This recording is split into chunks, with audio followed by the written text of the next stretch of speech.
Hello, Mr. Moderator. Can you hear me? Yes, I can. Yes, I can hear you. Please allow us to take the national anthem and give a few minutes for people to join in this section. Sounds good. Thank you.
Ida, please wait.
Dear moderator, panelists, and participants, we would like to take the national anthem at this time.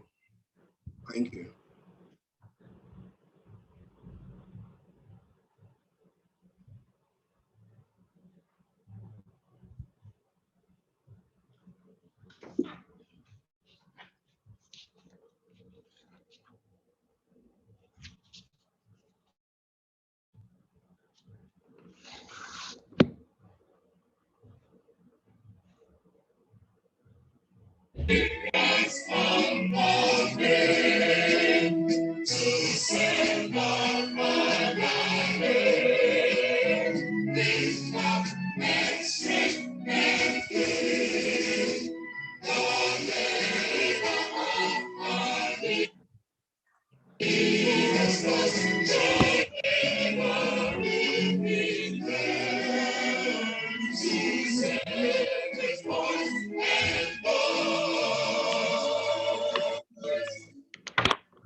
Mr. Moderator, the mic is yours.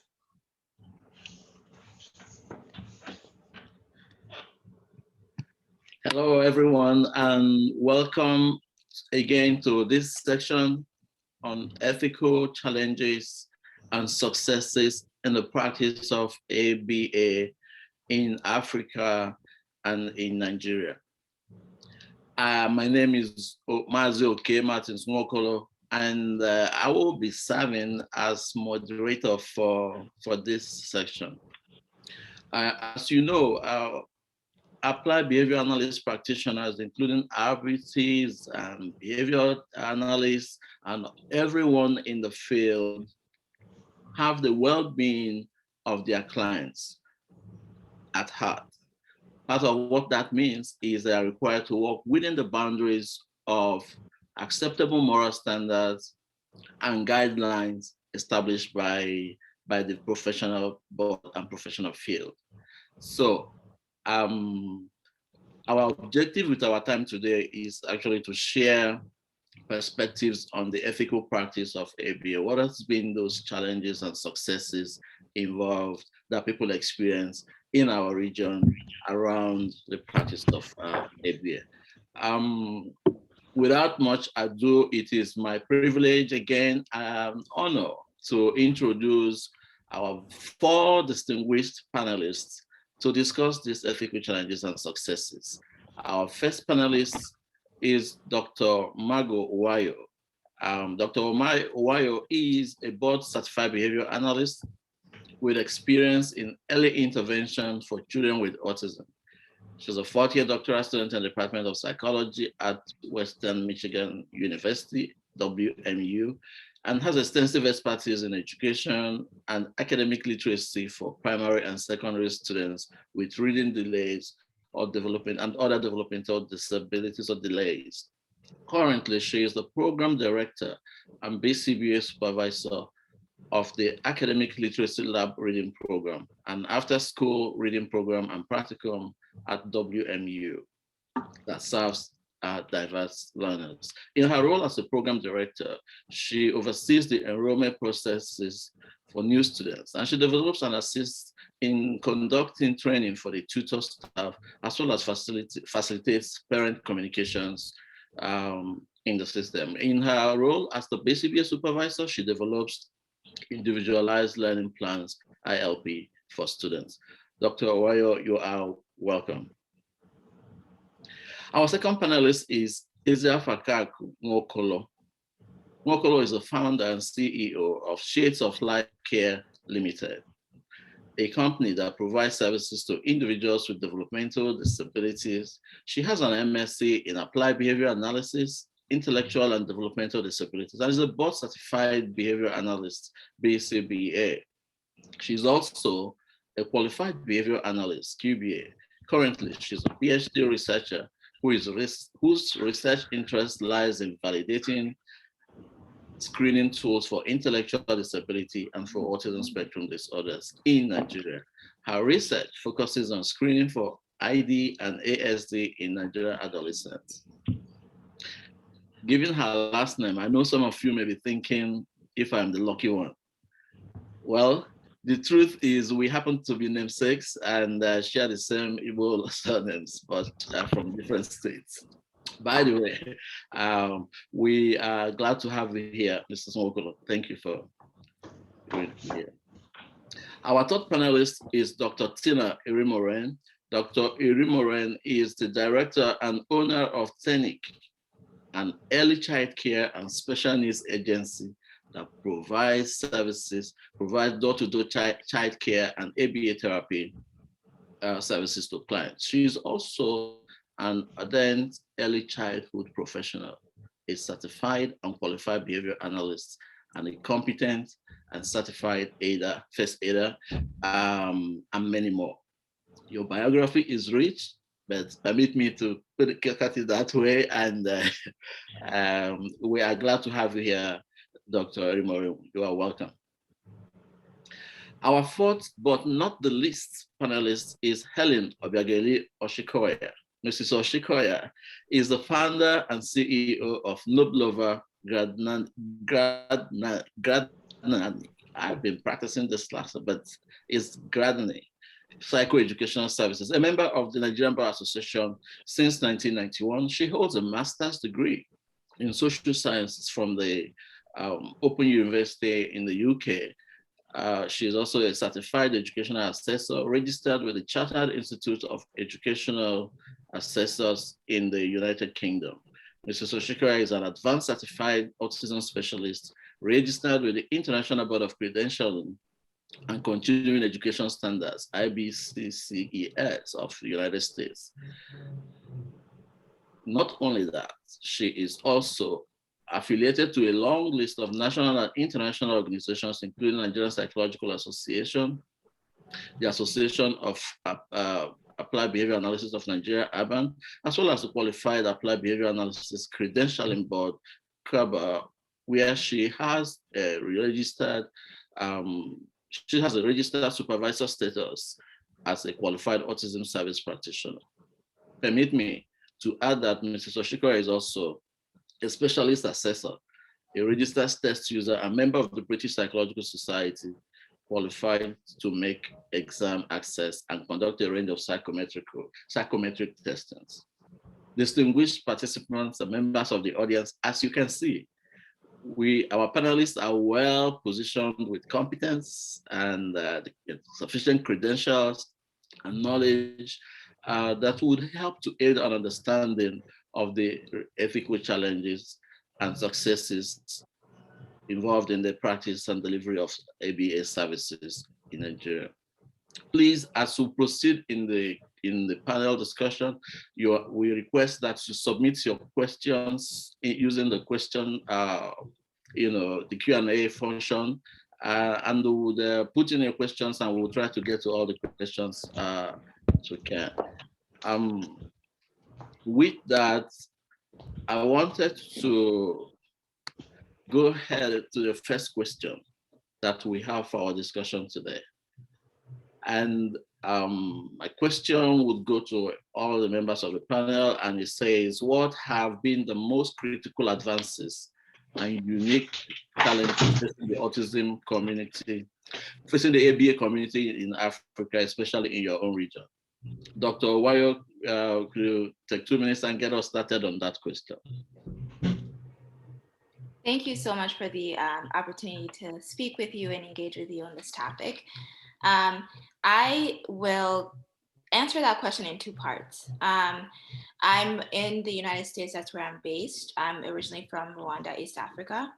And so my response will be in regard to advances and challenges experienced in Rwanda right now, although I'm not necessarily practicing directly there. I'm pretty involved in the conversation in ABA in Rwanda. The other piece of my answer will be regard to telehealth.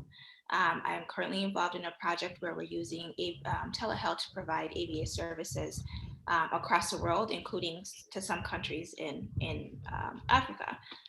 And so the question you posed is, what are some critical advances that we've seen in Rwanda? I would say over the last 5 years, we've seen an increase in awareness of what autism is and potential, etiology or causes of autism. An increase in knowing that there are services that are available, and for the community to have an understanding, quite a little bit emergent understanding of what autism is and that services are available. I think that we've also seen some awesome collaborations between organizations that are longstanding, like Autism Speaks, who talk about, who really talk to the community about autism and who provide lots of supports. We've seen some parent associations happen in Rwanda over the last couple of years where parents are getting together and advocating for services that their children need. We've seen some initiatives get started where the government is willing to now fund, training and supports for individuals, particularly during during the COVID-19 pandemic. We've actually seen that they suddenly realize that, like, oh man, these individuals do need extra supports, and the families themselves often, depending on where they're located, may not have the services and supports that they need. So we've seen some awesome advances towards, potentially us being able to practice more and provide services for individuals with autism in Rwanda. In terms of telehealth, I think, we've had ABA telehealth services for maybe the last 10, 15 years in the field in general. But at this time, I think COVID really made it clear that we still need to be able to see our clients. We still need to be able to see our families and provide services. And so I think it's booming in a way. Telehealth is booming in ABA more so now than it had before. And I think it's an opportunity for the world in general to receive quality services from individuals who may be in other parts of the world. So if they're in the United States or in Nigeria, they're in the UK, so there's an opportunity there. So I think that's a huge advancement for the field in general. The fact that we can do, functional analyses, functional communication training, distant, remotely. That's an awesome advance, I think, that's happened over the last couple of years. Now, of course, there are challenges, that we experience. ABA is a child in Africa right now. We're rearing and raising a child at this time. So I would say some challenges that I've seen in terms of, I'm experiencing in terms of Rwanda is still limited, I want to say limited knowledge, still limited awareness of what autism is, even though some people, usually it's individuals who live in the city, who are highly educated and they have more access to information. Some other individuals who are maybe living in the village and the rural areas, they don't have as much access to information, current information. So they're not really aware of, oh, my kid has autism. I have these services available. I can ask these individuals. Some other things too is there's a lot of stigma around autism. And I think this is, a conversation we all have across the, Mother Africa is we have to really look at autism from a different perspective than we have in the past. And the social contingencies that exist, especially in Rwanda, I would say, lead to those individuals not getting the services they need because people think it's, witches or spirit, there's some spirit or there's a curse or something. And so that is definitely a huge challenge and barrier to ABA progressing, and services being provided. I would say the other challenge in terms of telehealth has been, that we've experienced, has been training. Training individuals who are not in Africa, for them to provide services via telehealth, really have to receive extensive training, particularly around cultural awareness. And when you don't have individuals who are well trained or who are not aware of the contextual factors that might impact treatment, then it becomes really difficult to actually provide quality services. And so I think training, getting people trained to provide quality, culturally responsive ABA services in Rwanda, getting people to even not feel shame about the fact that they have to get their kid to go to therapy and what that looks like from the family perspective. Those are all still barriers that we are experiencing. And of course, resources. I want to do telehealth, but the family I want to serve has not, does not have reliable internet. Or the time difference, I can do it this time, but they're not able to, and they have lots of other needs that maybe I don't have that I have to be understanding of. So again, the cultural understanding and cultural awareness piece has been a really big, I want to say, barrier, in the sense that you have to know that it exists first, and then you have to train others to make sure that they understand that as well. Thank you so much. I value, just your allusion to telehealth and especially the cultural factors and influences. And thanks for, bringing us up to speed with developments in Rwanda. Thank you so much. Ethical practice in general, grounded in moral and also cultural influences and professional standards in the field. And they address, those three basic questions of what is the right thing to do? Yes. What is worth doing? And what does it mean to be a good behavior analyst in the case of behavior analysts, right? So, Ms. Moko, before I get to you on the same question we asked about the ethical and unique challenges facing our field and the community in general, I also just wanted to point out that our profession requires that we put our clients first. The well-being of the client is first. Their safety is at our heart. Therefore, in conducting ourselves as practitioners, we avoid conflicts of interest. We avoid dual relationships. We are called to be truthful and morally upright in the conduct of our work, keeping records and all the other elements of ethics that are required. So now that brings me to you, Mrs. Mokolo. Could you respond to the question of what are the advances and what are the current challenges in your area? Okay, so thank you very much for having me.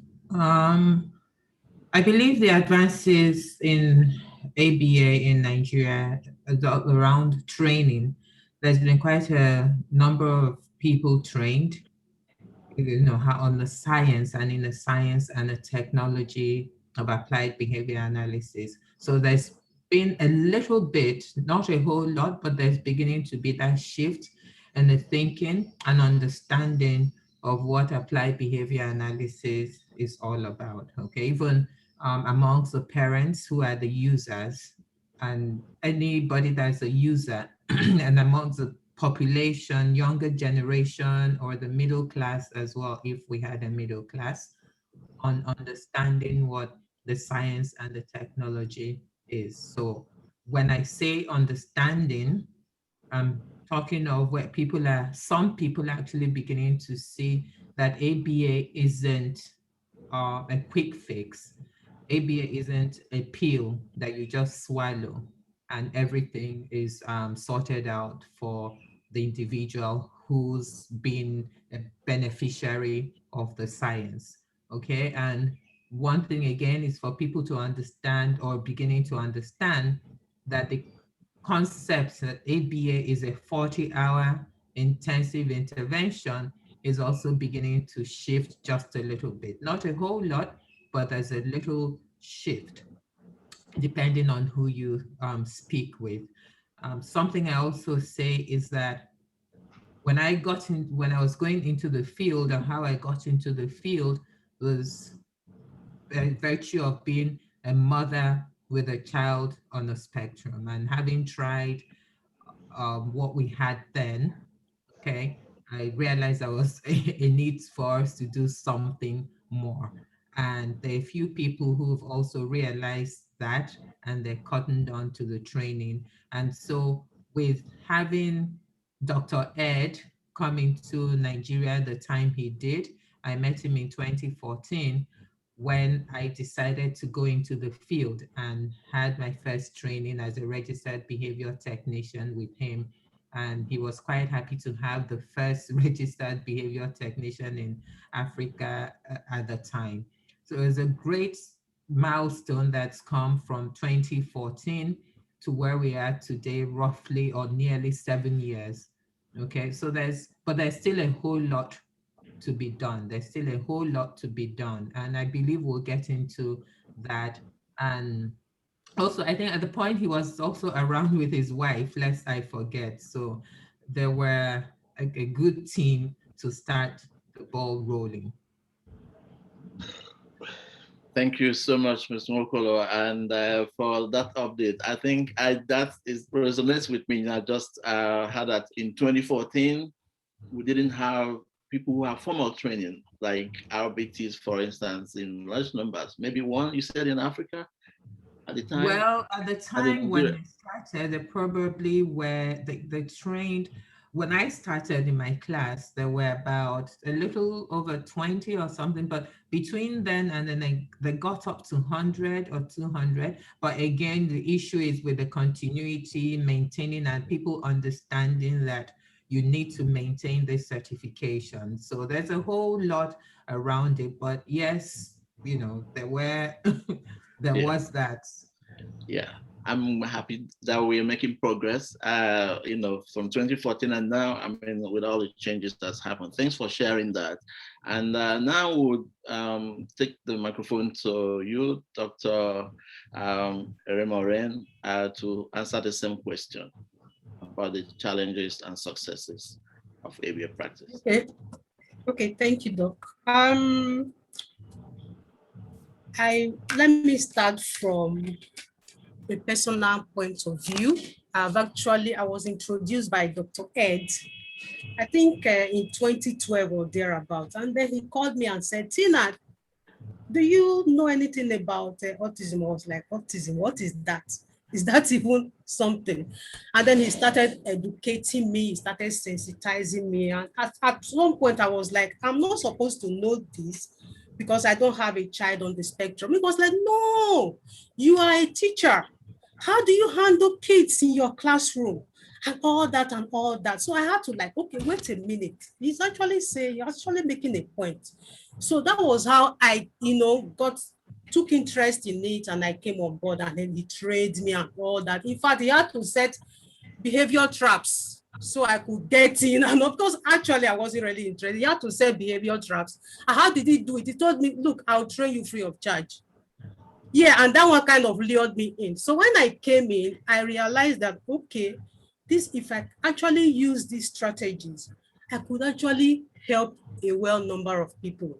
I could actually be affecting lives, you get, and obviously we have children who are, maybe my children are not on the spectrum, but most times they exhibit behavioral issues, you know. So I was like, with this, I can't be able to tackle this at home, in the home setting or wherever. So I came on board.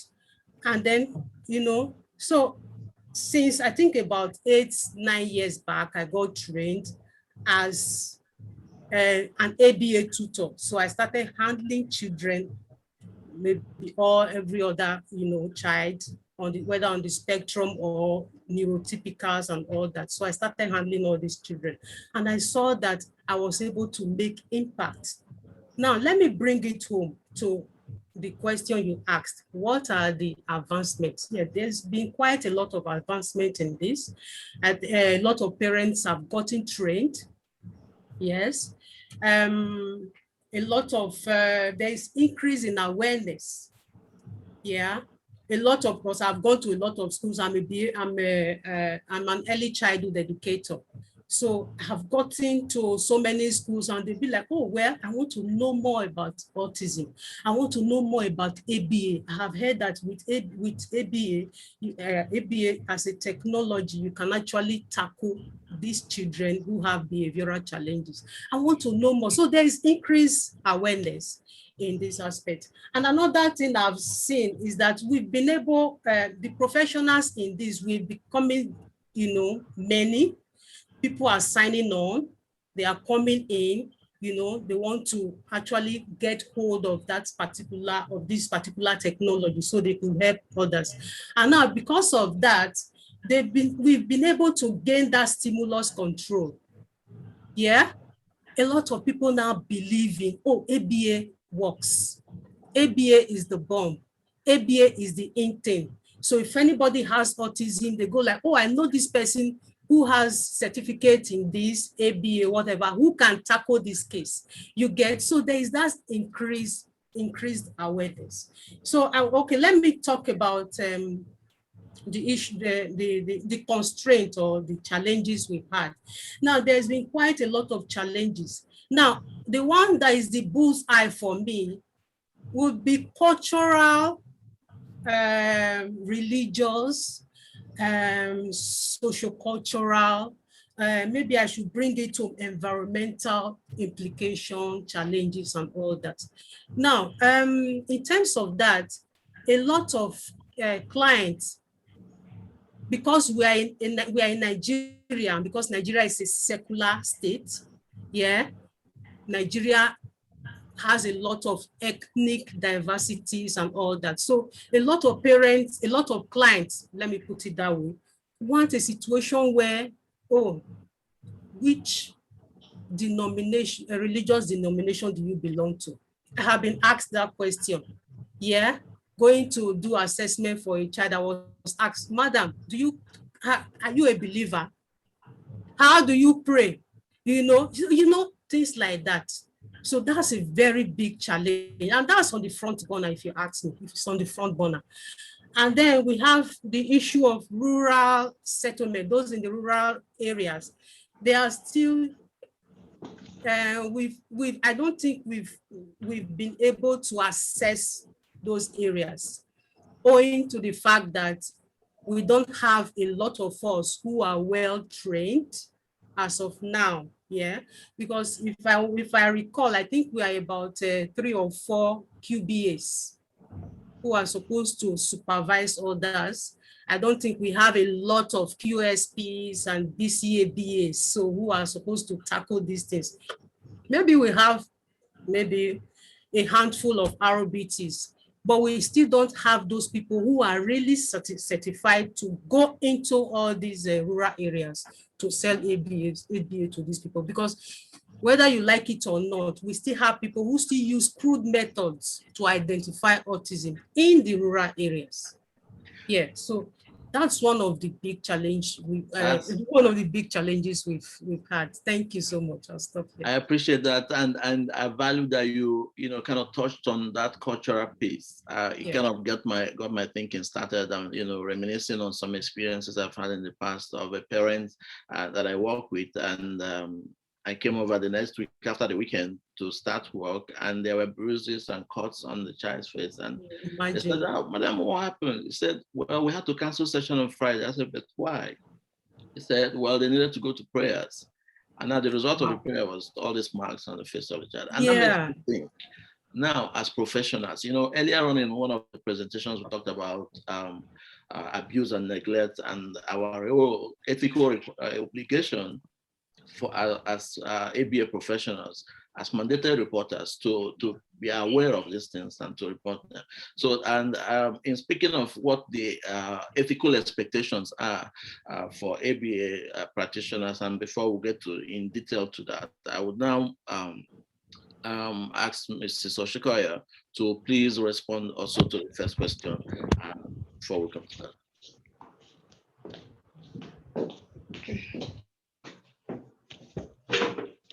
Hello. Good evening. Thank you very much for having me. I, for one, am very excited to be here, considering that I remember the journey, especially with Dr. Wakolo, and it was a field in Bagada. We had gathered in this field, and I'm an assessor, I'm a lawyer, but I was focusing on assessment. And somebody invited me to this autism rally or autism workout. I can't remember what it was, but it was in somewhere on Ikorodu Road, I think in the Bobi Hospital or thereabouts. Okay. So I saw all these people gathering about autism, somewhere calling themselves therapists. So it was just a mirage of people. And I went back and I said, oh, wow, fantastic. We have behavior analysts, we have speech therapists, we have occupational therapists. So I was like, my business in the assessment was going to be, well taken care of. But lo and behold, as I got deeper into assessments and as I got expanding into other areas like in schools and the embassies, I found out that we didn't have those people. And the few that we had, like Dr. Wakolo, I'm telling you now, he'd left. So it was like we had nothing. So within myself, I said, okay, let me try and collaborate with whoever I could find on ground who was into ABA, and which I did. But I also knew that it wasn't still getting to where we needed to be. And then obviously a very good friend of mine said, look, why don't you reach out to Dr. Ed, and he'll be able to help you in this. So I did. And along the way, I was encouraged. And I thank God today, I'm actually now QSPS, which, to be quite honest, last year, it never crossed my mind. I was always thinking I could collaborate. But where I'm going to is that I've always said that charity begins at home. And I think the ethical challenges that I face is that we've not really still gotten to the stage where we are pushing out those that are not qualified or embracing those that are not qualified. I don't know which word to use, because we do find ourselves in situations whereby you would have people who are not qualified, who are, charging an arm and a leg, but parents do patronize those people. And then you begin to wonder that, is there something wrong with the way the organizations we are operating, or it's just a systematic failure in the whole thing? For me, to be able to say ABA is at the standards of, relatively overseas standards, there's a lot to be done. I go back to yesterday when the BCBA, I think the director, he spoke about the reason why the BCCBA has, decided to keep the standards within 4 countries. Before I heard that 2 years ago, and I was very upset. And I felt, oh, these Americans, they're trying to stream us out. I was looking at it, it's an African thing. They don't want Africans to hold the title, blah, blah, blah. But you see, when he sat down and that presentation was presented, for me, it was the ultimate game changer, because he made us actually realize that it's not about Africa, it's about you are not ready. And that's, we are now giving you the opportunity to be ready, to have your own standards. And I think for us, this should be a challenge. We should take it up and decide, okay, let us get ourselves to that standards so that you can count us amongst one of those countries. Because he said something, he said approved countries. And then he now took he took it back and said, he changed the phrase. But we knew what he was saying. He was just saying that those are the countries that standards and we are approving them. So for us in the analytical world in Nigeria, I feel we should raise up to that task. We have lawyers amongst us, we have BCBAs amongst us, we have QABAs amongst us. I don't see why, if we don't come together, we cannot be one of those approved countries that BCBA says they will still deal with. But also, we also have to remember that within our own environment, we also have to realize that it's not a competition. We are not competing against each other. What we are doing is that we are trying to raise the standard to embrace all who are in this profession. So if we have that at the back of our mind, we'll be able to work towards a better standard. Even before Aban, I had always advocated for an association standards. We have early intervention association, but I kind of put it on the pedestal, in the back burner for now, because I want to sit down and push this urban vision in front of us. I think as a lawyer, I think it's my responsibility, because there are things like professional ethics, indemnity insurance. We have issues of insurance, professional insurance indemnities, even amongst us, that we are not doing. So there are things that we ourselves have to do to create that standard, so that whatever association or credentialing board from overseas, they can sit down and say, oh, Nigerian behavioral analysts have got their act together. Thank you. Thank you so much for those very insightful and thought-provoking perspectives that you shared. I really, really honor and appreciate these insights. I usually default back, personally, and this is my personal opinion, defaulting back to the idea that maybe at the beginning it was okay that everybody jumped in the bandwagon. We all wanted to help. I spoke earlier before about how that passion is helpful, but passion is not sufficient. Competence is an ethical requirement. We need to practice competently and in our area of competence. Okay, so we need to move, just like, I think it was a movement from awareness to acceptance. And so this is now the point, the nurture stage. And I'm thankful, like everybody that I've spoken have talked about all the inputs that, the father of ABA has made, and all the other people working with him too. But just the idea that we're trying to now formalize this. We need to have our people, have all trained people consistently practice within the boundaries of standards and within the boundaries of expectations regarding ethics. So thank you so much. And that would take me now, let's move to the next question. It concerns attitude toward ABA by the academia, by government, by parents, society at large. And my next question is, how has the field of ABA been received in Nigeria, in Nigeria and Africa? This is an international forum, but how has the field been received in Nigeria and Africa, and what has changed in the past 10 years? And what do you predict would happen in the next 5 years? That's a 3 question loaded. Dr. Umayo, do you want to take 2 minutes to respond to that? Yes, I'll do my best to keep it at 2 minutes. I apologize if I'm a little bit verbose, but what has happened in the last 10, as far as Rwanda goes, again, I think we're, I think Nigeria is, a toddler. We're more like an infant. We're very young in terms of ABA in the field. In fact, I think recently, Dr. Ed, I was able to connect him with someone who actually went through his coursework, and they're working towards becoming a registered, to getting their certification.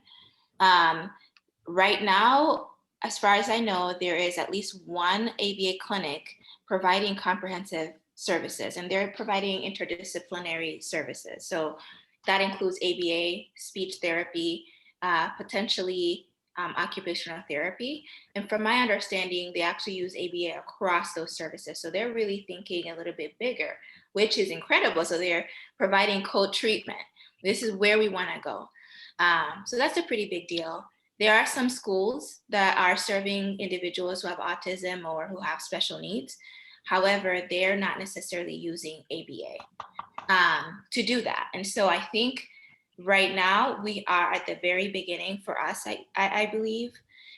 Medical professionals are beginning to diagnose autism and to learn more about causes and how to properly diagnose and also recommend proper treatment, which is evidence-based treatment, which is ABA. So I think that over the last 5 years for Rwanda, there's been a significant shift in that way. And I also believe now with these services being, available, at least available for some people, keeping in mind the socioeconomic status of other individuals who, although this is there, they might not be able to afford it. I think families are realizing like, oh, I can take my kid to get services. They can learn some new skills. They can learn to read. Education is I think it's a value that we share as Africans in general. And they're learning, oh, my child actually has potential to do all the things that other children can do at whatever level they are at. And so I think this is a big thing that's happened over the last 5 years. And I think over the next 5-10 years, we're going to see more individuals become aware that they can serve children with training and in a more effective way. I think, at least in Rwanda, I don't think that they even know there are opportunities for training. There are opportunities to, go outside and learn from other Africans who are doing, what they want to do. So learning from Nigeria, learning from South Africa, who I think they also have had some advances that are maybe probably farther out than other parts of the world too. Researchers, I think, are looking more at actually spending time evaluating specific diagnostic tools and interventions for specific cultures. So to speak, I think there are some studies that are coming out of Rwanda right now where they're looking at using technology to teach and implement interventions with children who have autism. And so I see this growing not just clinically, but also in terms of research, because, those two inform each other. So this is great news, but I also think it's really important to recognize that, as government is getting involved in providing funding, there has to be some regulations that are accompanied by that. So we really have to think bigger, at least in Rwanda, in terms of, all right, so we're going to give this money to these individuals, they're going to develop interventions, but we need to make sure they're doing so in an ethical manner, and that the programs that are being developed, the training programs, are actually doing what it is that they're saying that they're doing. So we need to probably create measures. And I'm thinking policy-wise, I'm thinking a big picture long-term in terms of what's going to happen next. And so I think there's opportunity for development. There's opportunity for the diaspora, those of us who have this certification, we can go back and connect with our home. I'm speaking for myself, obviously, and my peers who are here. We're trying to find ways, how do we practice and how do we support individuals who are there? How do we give them opportunities if we are at the doctoral level? We can be, we're lecturing or we're teaching. How do we give opportunities for them to come here and get certified and maybe then potentially go back and begin developing systems? Working with the government is another possible opportunity, I think.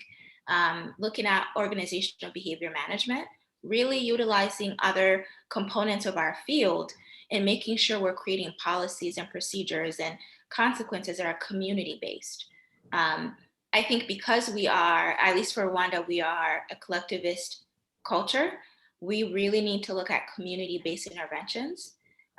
Long-term wise, we have to look at those, because if the social contingencies are not in place, but we're delivering, one-on-one intervention with one family, two families, three families, but there's no social structure to support the new way of thinking about autism, the new way of thinking about behavior, the new way of parenting, the new way of addressing challenging behavior and teaching, we're not going to succeed long-term.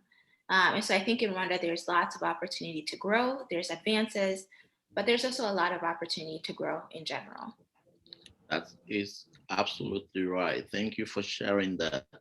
Um, and I value the research on component, and how research can inform policy and policy can inform research, and that can go together, and looks like opportunities exist, for Yes. not only in Rwanda, but across Africa as well. Thank you so much. Let's give the mic to Mrs. Nwokolo to respond to the same. What are the opportunities? Well, it will be, first of all, let me say that Margaret, well done. Congratulations to Rwanda for all the strides that they're making. What I also try to say to us, we're a huge nation. We may not be up to 200 million people, but we have over 500 languages, right? And like Dr. Tina pointed out, there's a whole lot of remote areas in the country. So that in itself is it is a basket of challenges right there. So how do we overcome that to get everybody to be on the same page? It will be a bit of a challenge. However, it's not impossible to pull ourselves together. And I think by starting in the what we would call the cities, right, or the epicenters of the country could be an interesting place to start from. So if we're able to work or get the government to actually come in and see the work that's being done from the center.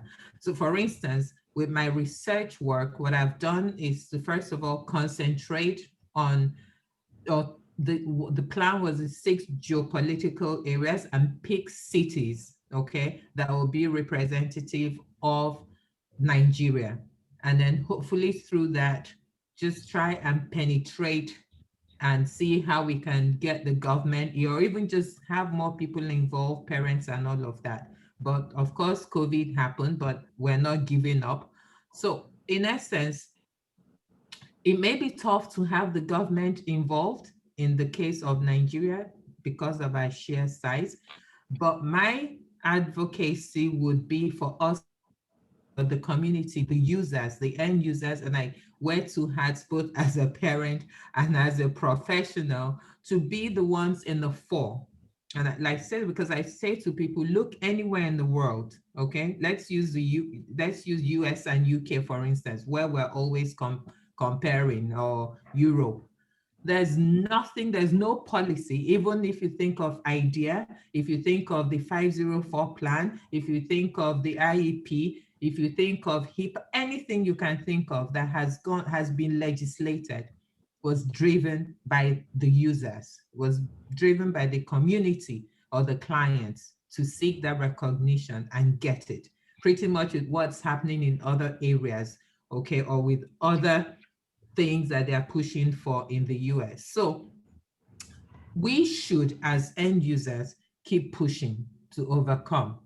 If we don't do that, then our journey to where we want to be may just be longer, because we can't sit back and say, oh, the government isn't funding, they're not doing this. What are we doing as those that are supposed to benefit from it? Okay. Now, on the other hand, I think Helen alluded a bit to it, and some other people, about legislating things. that, well, we have to we have to get that going. But how do we get it going? Are we going to use ABAN? Those are the kind of things that we need to be thinking of, I think, okay, on how to get there. But I guess the at the end of the day, we the professionals, we the practitioners have to look inwards first and ask ourselves, are we really being true to the profession? Are we doing things the way we're supposed to do it? Are we really being ethical in the way we run our conduct? You can't have somebody who's done an RBT training go out there and they're writing plans and implementing because parents are desperate for solutions. It is so unethical. You are bound by the code under which you have taken that exam and passed, if you see what I mean. So there's so many gaps, Dr. Nwokolo, that you don't even know where to start from, but there's so many. You can't have somebody because they've done an ABAT and passed it, go out there writing programs without supervision and maybe doing more harm. You can't have a QASPS going out there writing plans unsupervised, okay? Even now with the BACB, I'm happy Dr. Martins, I missed that yesterday because I was traveling, clarify this. You can't have the BACB right now has even said that when you are qualified, even at BCB level, you need supervision, at least for the first, find a body. With a BCA you have, when I became a BCA Mrs. Asikia was my, or Dr. Ed, it was, Mrs. Asikia was at the beginning. Then Dr. Ed became my supervisor. Okay, so if we don't go through all of those things, these problems will remain there and we'll never do things right. So we just keep escalating the problem that we are trying to solve. Okay, so I believe that, anyway, it's 2 minutes and I'm mindful of my time. No, I appreciate all you were saying, and it's getting my thinking started. I think that it looks like, I would say, I hope I'm not too overly optimistic, but I believe that we're on track with Aban and with this movement. Now that we're even talking about it, talking about it is important, but making sure that those who are already certified are in complete compliance with the expectations and with ethical requirements, and then they know that it is required. So I value that you brought that up, and I hope that Aban will take it up and look at what structures are in place. We talk about reinforcer preferences and all of that. What works for one person may not work for another. So the way that policy systems work in America and UK may be different. So can we potentially look at what the functional assessment of the behavior of our politicians and use what works to get what we need? So what reinforcers maintain their behavior? Can we look at how we can schedule? So thank you, and I hope we can take that up as well. Dr. Rimoran, let's have you speak on this same question. Okay, thank you.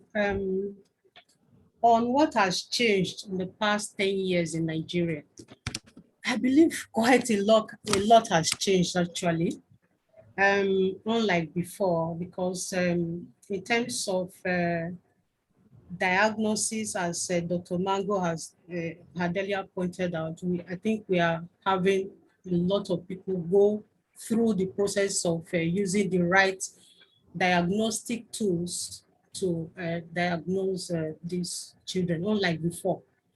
And then if you talk about teamwork and collaboration, yes, that one is becoming rampant. I have had to work like five years or so ago, I've had to work hand in hand with an occupational therapist, as she claimed then. So we're having issues. We're having a back and forth, let me put it that way, because she felt threatened. She felt threatened by me. She felt I was coming to take over her job. Like, what is this person doing here? I can do ABA. You get? I can do what this person is doing. So she was almost trying to edge me out. You know, I can do what she's doing. We don't need her. We don't need her. I can do it. So, you know, so I had to, you know, call her to a round table to discuss. And I actually told her, look, I came for this. We are taking one client. So that client, that client, should I put it, that client's education is of utmost interest to us at this point. The client's issue is of utmost interest to us at this point. So let's bury the hatchet and take it up headstrong and manage this issue. So she came around, we kicked off on a good note. So yes, the issue of teamwork and collaboration has actually increased. And also more agencies are actually springing up. Unlike those days where you have maybe in the state, you have one person carrying out ABA services who wasn't even that trained, yes, who hadn't even gotten certified, yeah, but could do one or two, go around it to do one or two behavioral management. So we had more agencies springing up, and then we have actually gained more access in the past 10 years, if you ask me. Yeah, because a lot of, in terms of, because we have done a lot of advocacy. Every year, every now and then, we sensitize, we educate, we advocate for these children. And then as we are doing that, we are selling that ABA technology.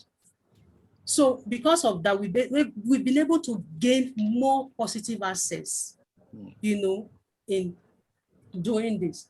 And then if we talk about solutions and all that, I think we have to tow more developmentally appropriate practices. Okay. Do what is right. Yeah, and that's the basis of ethics. Yeah. Could you help us understand a little more, you know, could you elaborate on developmental practices? Yeah, developmentally appropriate practices. Yes, developmentally appropriate, as the name implies, are the protocols you put in place to ensure you do what is morally right, that pertains to the individual. Yeah, what is that thing that is morally right that you think this individual needs at that point? Yeah, and that's that's basically it.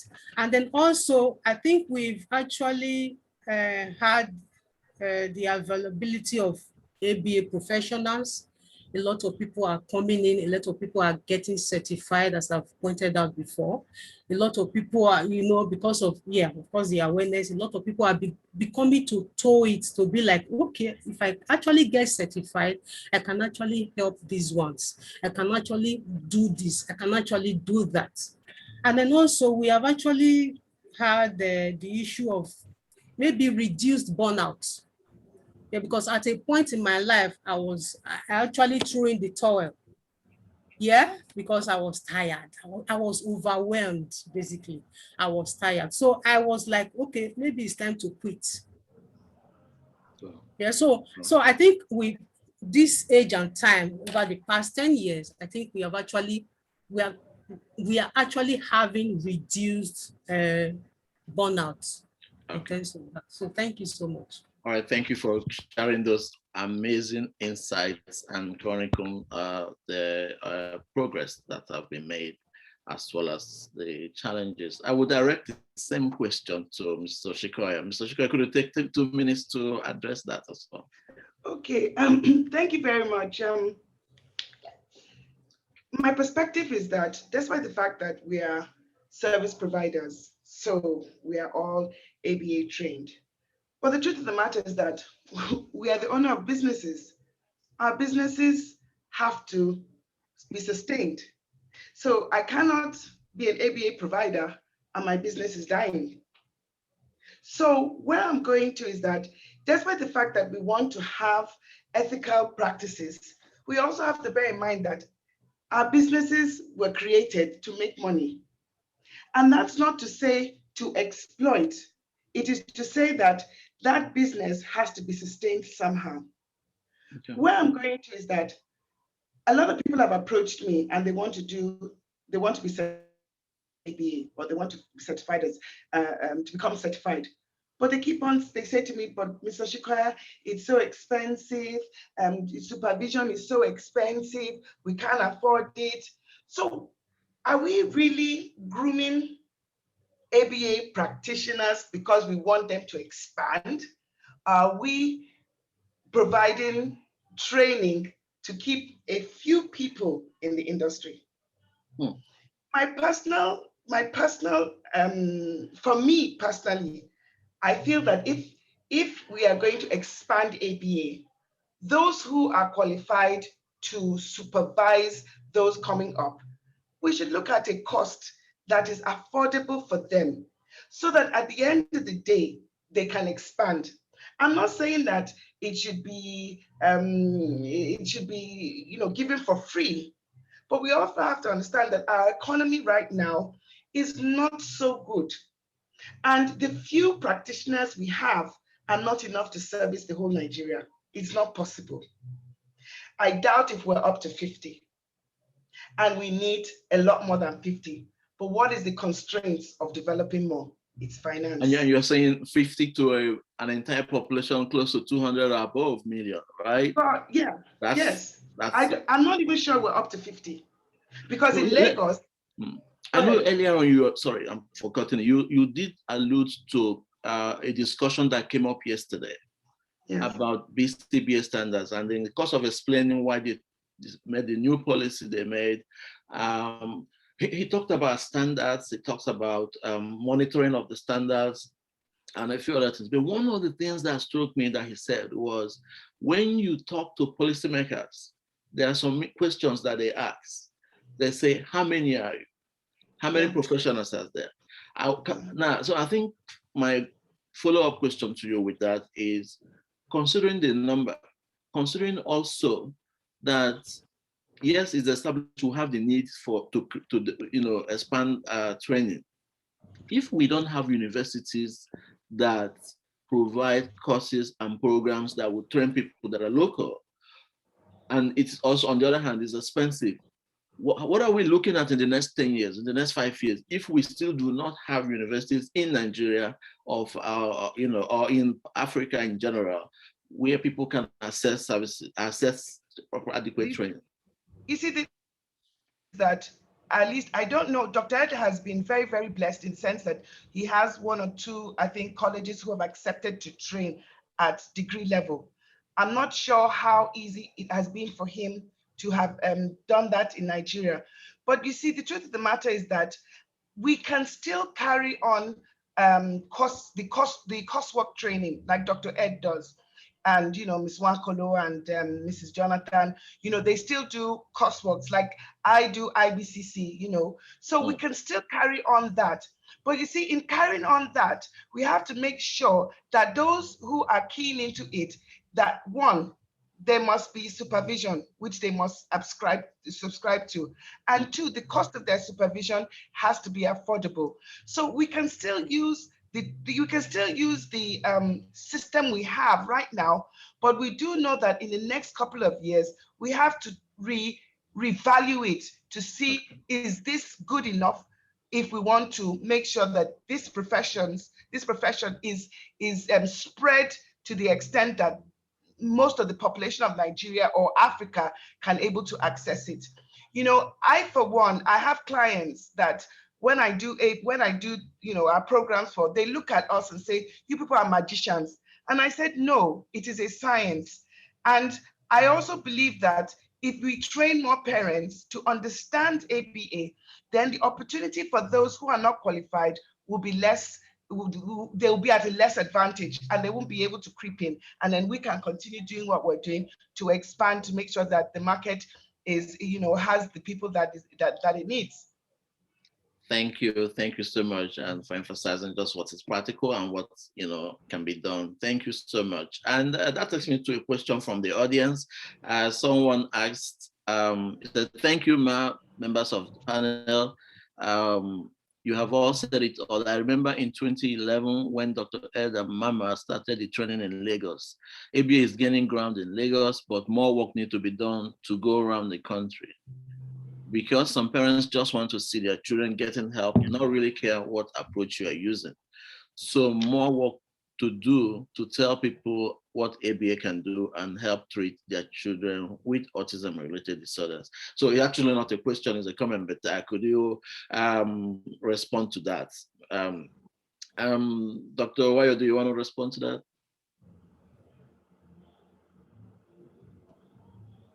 Yes, thank you so much for bringing this up. So let me review.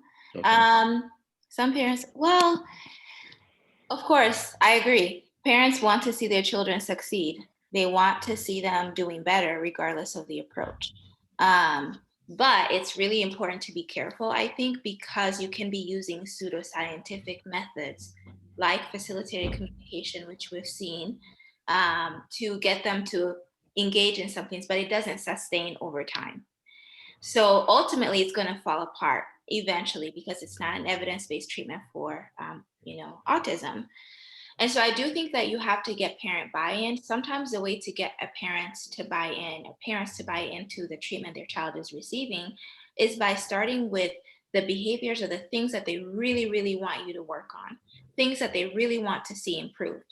And once you get to a certain space, then they might be more open to understanding the approach, understanding what ABA is and how they can implement.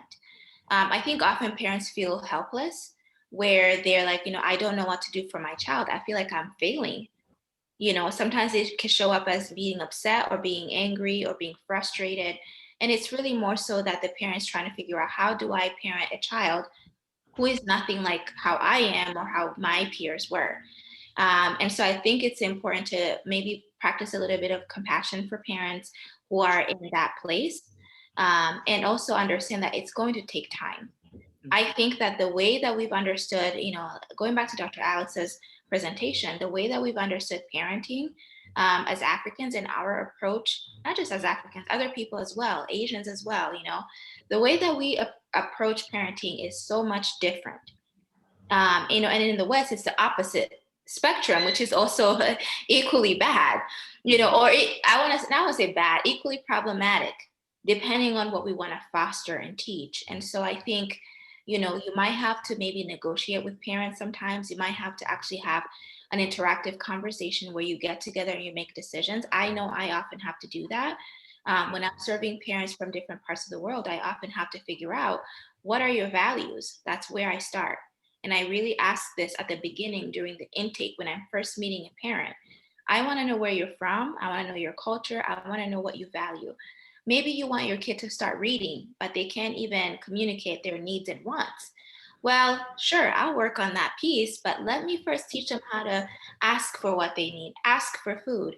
Then as soon as they can, then I'll show you that I can work on the other components that are important to you. I also think sometimes you do have to just show them the progress. Do the work, show them the progress, and once you're seeing it, they might be able to, be more interested and actually value ABA itself. The last thought I have is, I think we have to show our parents that ABA is not just for children with autism. ABA is a science of human behavior, which means we can use it to change our general skills. If you're having difficulty managing your time, if you're having difficulty, with your interrelationships, if you're having difficulty with your health, if you're having difficulty with substance abuse, reading, education, anywhere there's human behavior. So I think often we have to get our parents maybe to see that, this is effective for this learner, but look, I can do the same thing for a kid who doesn't have autism, and look at how they're going to grow. And look at how they're going to, get better and do things in a better way or behave in a certain way. And so I think that might be a way to approach that. Okay. Mr. Tumoklo, you have the floor.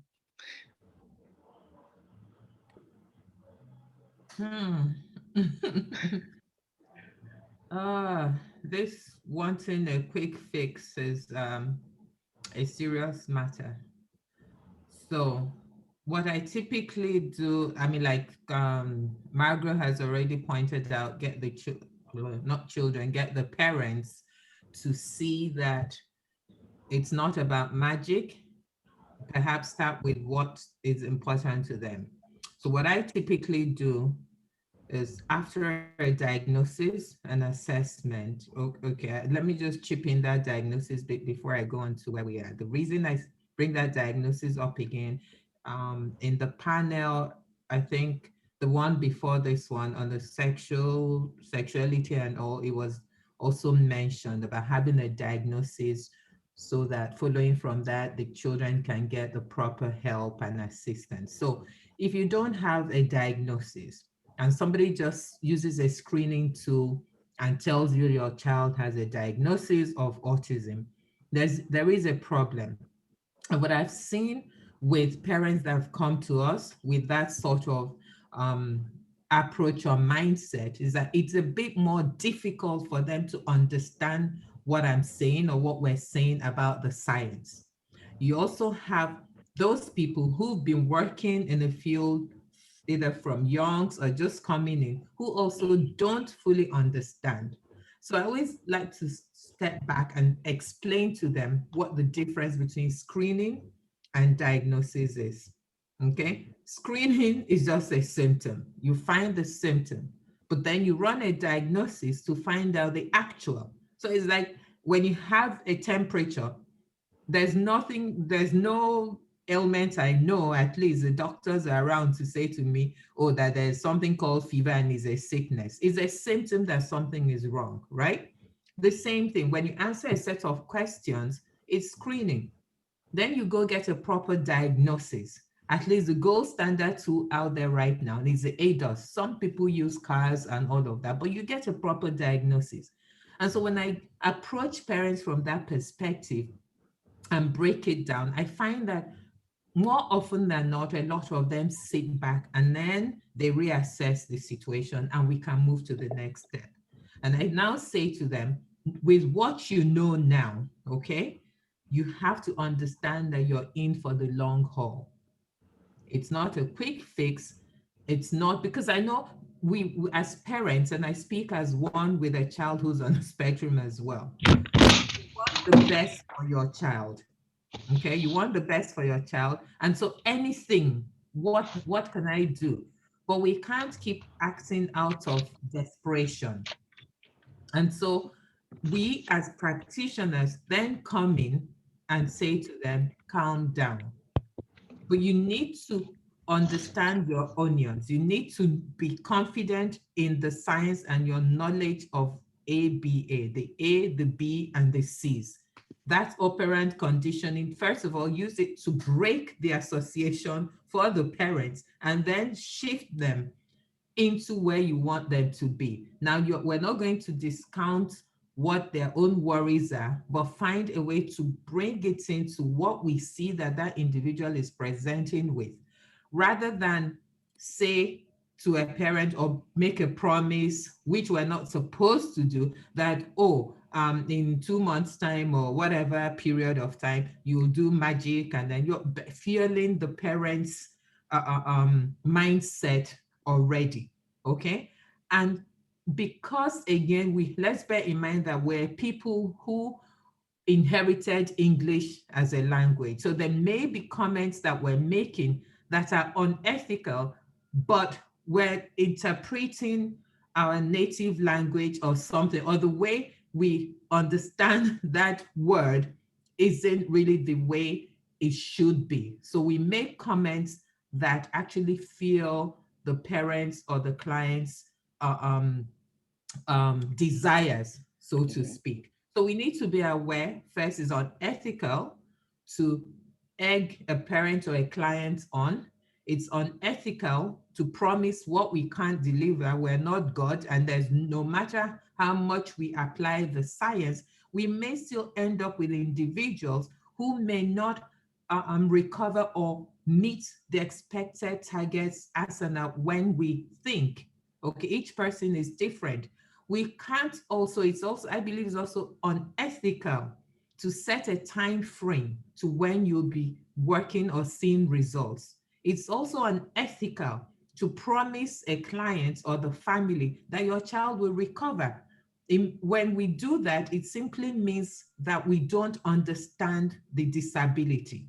We don't understand, and it goes back again to that diagnosis, reading up, doing research, and a whole lot of things so that we actually know where our limits begin and end. Again, going back to the two bodies that we are currently being certified under, QABA and the BACB. That's what we're bound by for now, until as a people, we develop our own standards. Thank you so much, Mr. Mokolo. Honestly, and I wish we can take this conversation further. Just the idea of language and the misinterpretations, potential misinterpretations that might happen. I wonder what it will look like if we're able to translate the standards, the ethical ethics standards in local languages as well. But thank you so much for that. Mr. Shikoya, Dr. Arimoren, could you please speak to the question? Yeah. As well? Okay. Thank you, Bello, for the question, for the opinion you have raised. I like that you said ABA is gaining ground in Lagos. Yeah, thumbs up to Dr. Ed and Mama. Yeah, and actually, I want to actually strengthen that fact. It's also actually gaining grounds in Port Harcourt, where I live in, and then also in Abuja, where some of my colleagues are right now. So, speaking on whether parents want to see their children getting help, and not really caring of whatever approach you're using. Yes, that's true. I mean, honestly, I want to speak from a parent's point of view. I want free things. Doc, don't you want free things? We all do. I mean, yeah. So if you give me hand me downs, of course I will accept, yeah. But then they actually do not know that in getting certified, it takes a whole lot of work. It takes a whole lot of stuff. A lot of things are involved, whether finance, your time and all that. So, but they don't know this now. These are what happens at these are how do I put, these are things that happen at the background that people don't actually know because we don't bring it to the forefront. Yeah. So, but let me say, in the issue of finance, people want to get free things, good, but I want to actually thank some of my colleagues who have put in place avenues where some of these clients can get these services, sometimes FOC, sometimes they do it pro bono. I have handled people on that on pro bono basis. Yeah. So, and also I know of my colleague in Abuja who has a voluntary organization where a foundation here, where maybe people come for ABA services, maybe just a little thing they bring to the table. And I also know that some people give discounts. They handle these clients on discount basis. Okay, if you come, you don't have enough money. Why don't you just pay so and so percentage? So which goes to alleviate a lot of things for these people. So in terms of that, I think we've actually done enough. Yeah. And I know that, yeah, we've actually done enough in terms of that. So yeah, I think I'll, thank you. I think I'll stop there for now. Yeah, I appreciate that. And even I think that it is not out of place for ABA professionals to advocate for their clients. And if that advocacy can mean also finding help for funding for services that they need that will improve their lives, that is acceptable, I believe. And exactly. I'm sure if you all the experts can speak to that, but I think it's doable. One of the parents in the other panel, I remember as you were saying this, had an idea a few years ago where she actually placed an indigent family client who comes from a poor family background, couldn't afford services, placed them on services, was paying every month for their services for 2 years plus. And, and so, even just talking to those who are well-to-do, like, oh, well, I have a client in my case who can't afford services, but could you come in? They can do that through urban as well. I'm sure there are such initiatives as well. So it's something to think about. But thank you for bringing that. Let's go to you now, Mr. Oshikoya. I'm sorry, Miss Helen has been knocked out of the conference. Probably. Oh, okay. Thank you. So with that, we can move to a very. Sorry. She's trying to rejoin the conference. So when she comes. Okay. So while we wait for her to rejoin, I guess we can take the other question. This one is directed to Dr. Wayo. It's also from Mr. Olushola Bello. He says, you talked about telehealth. How can you give the intervention effectively with no one moderating at the other end while you deliver your instruction remotely? Good question. That's a very good and valid question. Well, most of the time, depending on the age of the learner and their repertoire, their verbal repertoire and their skills, you definitely can deliver the intervention without a parent being there, but they need to be a part. Someone has to be a part of the contingency to deliver consequences for either participating or not participating. So most of the time when we're implementing the telehealth services, we're working with, we're doing early intervention. So we're doing functional analyses and we're doing functional communication training. When we do that, we do have to have someone present moderating. So oftentimes we connect with people in the community. So we'll maybe connect with a school or an orphanage. We'll find out they have a lot of, individuals that maybe need support. Teachers might want to receive training. So we train the teachers for how to implement. And then while they deliver services, we supervise remotely. So they're in person delivering services while we're remotely supervising. Sometimes, oftentimes you can actually train the parent to be the individual delivering the intervention, which honestly is actually ideal because ultimately long-term, you want that parent to be able to do that work with their child. And so often you can train the parent before they begin, providing intervention, do some modeling. You can coach them in vivo while they're in session with the client or with their child. And then you could do follow-up, supports as well. So those are two scenarios. You have to either have a parent delivering the intervention, or you may have another, either a BT, RBT, or paraprofessional, or some individual who you've trained, special educator, someone that you've trained to deliver the intervention in real life. Now, with the telehealth component, a lot of the times individuals who are supervising are not necessarily from that culture or even from that country sometimes. So that means that that person is you're translating what to do, so maybe you might even have translators or some, that person has to be able to speak that child's language and English so that you can speak to them. They might have to speak in the, like tribal language, depending on the case. And so there's definitely a lot of like ingenuity around how to make it happen when it involves someone who's not within the home and their involvement in, implementing intervention. A third scenario is, and I've done this where I've provided telehealth supports or intervention, either directly or supervising, where a client was older, maybe they were a teenager or young adult. They had a strong language repertoire. They already had some level of skills. And so we were really focusing on increasing some other functional living activities of daily living or functional living skills or academic skills remotely.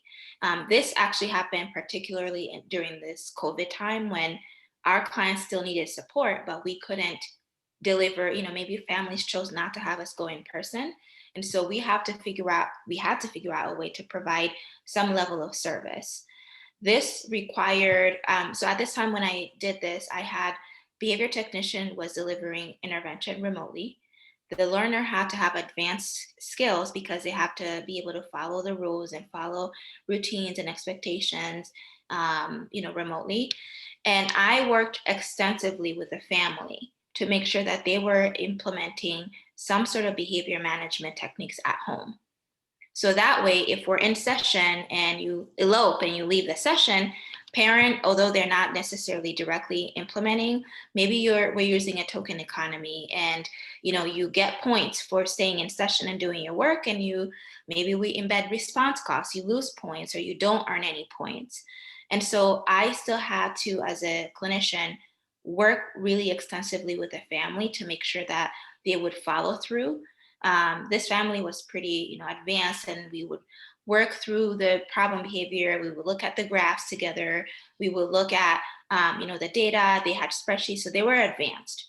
So to do it effectively without a person, an RBT or someone in person can be really difficult. But if the parents are committed and involved, and there's always a parent around, and if they have, that foundation, you might be able to. Now, this is here in, United States, and parents have the luxury of being able to work from home and do certain things. And so the setting is a little bit different. But in the first two case scenarios I told you about, parents were in, at home, or they were not at home, but we had community members who were going through the program or the educational piece of our intervention, and then they were implementing supports at home with the parent there. That makes sense. So hopefully that answers your question, but I'm happy to elaborate if it does not.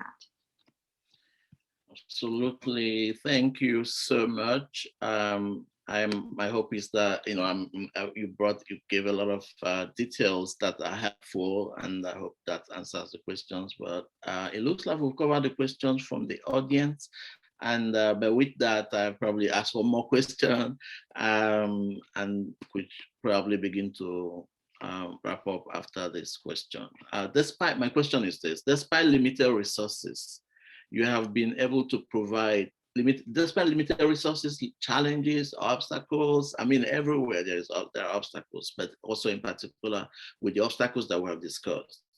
I'm asking them, you still have been able to provide ABA services. Could you describe the biggest achievements and gains made from implementing ethical ABA in your country? And I guess with this, what I'm looking at is to see if you can share examples of ideas as an organization, the organization you work for or that you run. What ethical dilemma have you encountered, and what's your advice for people who might be in similar situations? What would you have done differently? And I think I'll take this question to, do we have Mr. Shikaya back? No. Okay. Mr. Nwokolo, do you want to go on that question? Okay. Thank you very much. So, we're people in Nigeria or in Africa as a whole, where we always like to appreciate people, or in recent times, it's more like putting the cart before the horse. So if I give you something, ensure that, I get good service. And for me, I am big on ethics, and I'm big on moral obligations, okay? Because I believe the two go hand in hand. Your conscience is also the guide, the compass. When we started initially, it was a bit tough, okay? One, like I think it was Helen that alluded to it, wanting to go where the money was. So you had people who were willing to pay anything. And I said to the behavior technicians at that point, we can't do that. Yes, we're in business and we would like to make money, but we must do what is ethical. I am not going to chase families who will pay you big sums of money. And then at the end of the day, because they are paying you maybe $500,000 a month or $20,000 per, or whatever it is, they are on your neck and you can't breathe, and then your freedom to speak and tell them what is right and wrong is lost. Okay, so we even had a family when they started with us, they bought lots of biscuits and things and they came. I said, no, we do not accept gifts. And then the parent was like, oh, we do that for everyone. I said, we're not a school. This is a clinic. We don't do that here. And I had to stand my ground. Part of the reason I also stopped the home service was you would go into people's home, they would want to give the technicians a ride, offer them all sorts of things, and then they would say, oh, take this as your transport money. And I've had people who have fallen prey to that. That is so unethical. I know that at that level, people are so tempted. I mean, even if it's 3,000 naira, 5,000 naira. And my question is, do they force you to take this thing? Why can't you walk away knowing that you're bound by a certain code of conduct? We've also had people who bring the envelopes. Recently, I had a parent who said to me, oh, this your ethical whatever. What if we want to give the technicians a gift? I said, if you put any money in the company's account because you have it and that's where you pay, we are going to withdraw it and put it back in your child's bag and it will go home with you. We've also had the ones who have come. So now the okay, because I have stood my ground and I'm saying it's a no. You can't exchange phone numbers with the technicians. There's an office line. The list goes on. And we just have to put our foot there. I know that there are people who don't like it. And they said to me, oh, you're not in Nigeria. Some people's attitude is that they'll say, is BACB in Nigeria, they're watching your hair, they should come and catch me now. Or QABA in Nigeria, come and catch me. The fact is, like I said, your conscience has to be that guide, it's the compass. And we have to get where we say no to these things, okay? So they've come here. One came the other day. The list is unending. They say, oh, just take this, take care of my child. And I'm like, okay, we have a policy where for generalization, we rotate the technicians out. So if today is Dr. Martins working with your child, tomorrow is Dr. Margot, you're going to bring back an envelope for the next person. Think about it. So I want to encourage anybody that has signed up, either as a behavior technician, QBA, QSPS, or whatever, a BCABA or a BCBA, to please, for the sake of, all that is moral and ethical, rise above board. Rise above board. When people go down, stand tall, stand high. A few pennies, the way I can see somebody giving you 10,000 naira because you're desperate right now, just won't cut it. Right now, BSCB has even included gifts not above $10. When you think of $10, that's 5,000. We've had a client too who wanted, because we don't do, like I said, home service or whatever, weekend and all that, but they did ask that the child was going for a function, can we send somebody? And we read the rules. When the lady got to the price, I said, oh, so this technician won't even eat. I can't even buy the technician meat pie or drink. I said, no, you're not buying, you know? And they found it strange. But this technician knew to the point that she maintained her ground and said no, So it's a challenge, but we need to just stick with it. The more we stick with it, the better we're known, and all of us hopefully will be speaking the same language. It's not sufficient for just Mrs. Mokolo to be the one shouting, oh, ethics about BACB and QAB and all of that, and a lone voice in the wilderness. No. And honestly, thank you, because you brought up even the conscience, what your reference to conscience is also consistent with the maximum morality. Is a moral expectation, but we all need to live up to this and be true to what we have signed up, like you said, and consistently, not only in one organization, but across all organizations. And with that, it will spread. People will not say, oh, those ABA people, they don't do that, and that's how it continues and expands. Thank you. I'm going to get to you, Dr. But a while, but Dr. Remorin, could you speak to this question as well? Before we round up. Okay. You said despite the challenges, we should describe the biggest achievement and gains. We've actually had lots of achievements and gains, but I want to talk on from my own point of view, in a personal perspective, let me give a little story. I was working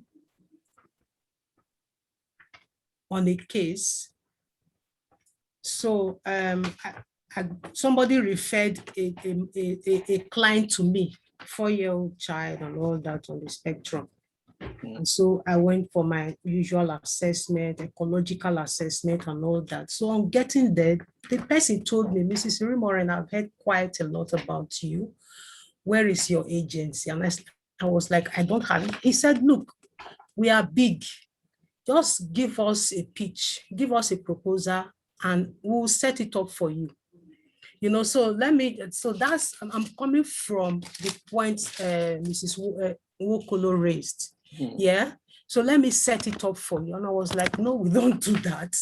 Yeah. You know, so I had to pinpoint on the fact, and I had to stand my ground. We don't do that in this, you know, aspect and all that. And so I had to sensitize him on why we don't do that and all that.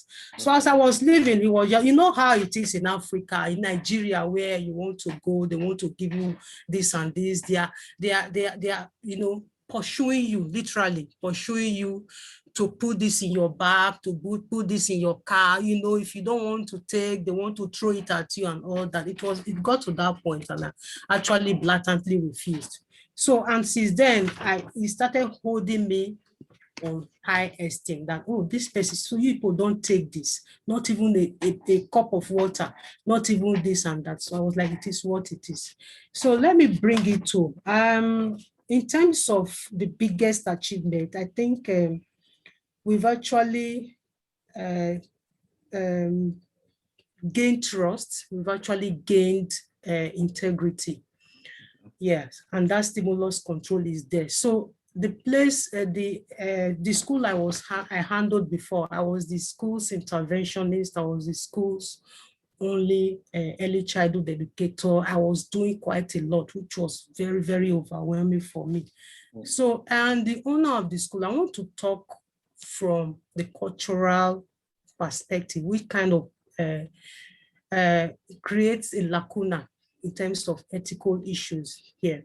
So, so I told the owner of the school, the proprietor, that look, we are handling children, and these children, some of them are on the spectrum. So most times you see a child yanks off toys from you and starts running. So what do? And I told her, look, we have to put up a situation where we give the caregivers crops to wear, maybe pants and all that to wear. And then she was like, no, I'm a Christian. We don't do that. I'm a Christian, you need to wear skirts and all that. So, and there are CCTV cameras here and there. So I took her somewhere, told her, look at what this person is doing. Do you like it? Yeah, and then she looked at it and said, okay, if that's the case, we'll told that. And then she told it. So everybody started wearing scrubs. No, that I was able to gain trust and integrity, and I was able to gain that stimulus control. Yeah, so that's has been one of the biggest gains. And then in terms of referrals as well, I've had my clients in Lagos, Helen and Angela, yeah, Lagos and Abuja. They've actually referred clients to me. Yeah, so I think there is more of referrals. There is this, I don't want to do it alone syndrome that we all now, you know, we've actually started developing in Nigeria. So it's actually a very big game. So in terms of teamwork, in terms of collaboration, yeah, we hold it to the very high esteem. People are now like, okay, I'm not here. Dr. Irimoren is here. Why don't I go? Why don't you go meet her? This person is here and this person is here. And then in terms of, let me come from the cultural angle as well. That's in terms of referrals and all that, diagnosis and all that. I've told a client to go for diagnosis, you know, go meet a psychiatrist. And the next thing I heard, Jesus Christ, my son doesn't have that issue. I was like, what are we even talking about? Just to get, I needed a diagnosis for this child before I start to, take up the case. And he was so hell-bent that his child does not have autism. What am I implying? I never even implied that. It was just, this child should see a child psychiatrist so we can, start from there. So that was a very, very big challenge. But despite that, because she was able to see all the cases that I've handled, she was able to see the positive, how those children came out. And then she started coming around. Okay, maybe I could do that. So I was able to go around that. So yeah, that was a very big achievement. Another one is the issue of contract signing. We're in Nigeria, you know how it is, doctor, where you literally drag people by the horns, to come and sign contract, because the next thing on their minds is, after this, we might go to court. You get? After this, we might go to court. So most times I tell them, sometimes it's not like that. Sometimes it's just to guide you and to guide me based on the protocol I'm going to put in place. So this thing, by the time I look at it, it reminds me of the fact that, oh, I need to do this. I'm supposed to do this. You are supposed to have done this. So that's just it. So because I've been able to actually... It sounds to me, sorry I'm cutting in, but it sounds to me like as you're emphasizing contract, you're even making them to consider this as a serious thing that we're doing. Of course, okay? Yes, of course. And part of that, I imagine, is also the idea that you can also tell them what rights that they have rights as clients, and they can then inform consent and all of that. Exactly, yeah, that consent, yes. So most because of them, we're kind of running out of time, I'm sorry, but you can just take a minute to conclude your thought, to share the rest of your thoughts, and then we'll so on that, we've been able to actually go through, get away with that. And also, I think I've actually done a lot. But in this case, I think we all need to follow the rubrics of ABA and the ABCs of ABA ethics. Thank you so much. All right. I'm afraid I wish that we can go on. We did really cover all the questions from the audience. We covered all the questions that I had for you, and you shared a lot more insights. I just want to thank this panel. You made this job easy for me, and I'm grateful for the knowledge that I have gained, understanding, and that I've acquired as well from you. And I hope it is the same for members of our audience. So thank you thanks to all participants from in and around the world, including those in Africa, those in Nigeria. I know how difficult it can be to sustain attendance online and being with data usage and internet access. But thank you so much for making the effort. We hope that we can begin to move forward in this direction of progress, from no services, from no awareness, now to awareness, now to a formal organization, now to certifications, abilities, BCBS, QS, a lot of things happening. Let's keep up the momentum and in that direction. I guess I feel like we're on track towards the right direction. So please, let's continue to do all we can do ethically. And with that, I'm now going to leave the floor to our president, Mrs. Asekia. Thank you. Thank you, our Honorable Dr. Martins. Oh my goodness, I'm so delighted. I'm excited. We have come a long way, and I'm gonna sing this first. All we are saying is be a voice for your country, for Urban, for your profession. All we are saying, please work together. On that note, I'm gonna say good day to my wonderful people, to you all that have come in for this conference to be a strong voice for the advancement of ABA, not only in Nigeria, but in Africa generally, I want to say that although this conference has finally come to an end, but the benefits we all have gained extend beyond this conference. On that note, I want to specially thank our wonderful guest speakers for their big revelation about credentialing, about the laws, about the gap, about the health needs, early intervention, early assessment, early diagnosis. Oh my goodness. I want to thank the directors that came in from the two credentialing bodies. They have really given us insight into what have been bothering us, those areas of uncertainties that stand as barriers to credentialing of our potential ABA professionals. Oh, my moderators, our wonderful moderators, you did fabulously well. Without you, this function, this conference wouldn't have been so beautiful. You laid it all. You brought in the kind of environment that made everybody to be receptive, to engage, to open up and fill up what we need to carry this wonderful, noble profession through the barriers, across the barriers, and taking it to where we're supposed to take it to. I want to say thank you. This is just the beginning. We have arrived. Urban is here. Africa is here to move ABA forward.